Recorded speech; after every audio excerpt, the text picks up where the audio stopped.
Hello everyone, আসসালামু আলাইকুম। আশা করি সকলে ভালো আছেন। দেখতে খুবই আমি এখন সুন্দর।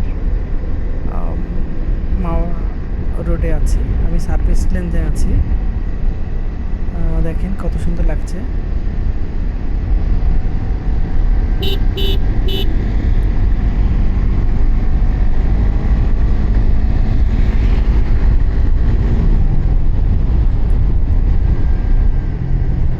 মন ফুরফুরে করতে হলে অবশ্যই অনেক ট্রাভেল করতে হবে, আর নিরাপত্তার সাথে গাড়ি চালালে যে কোনো জায়গায় কোনো সমস্যা হবে না।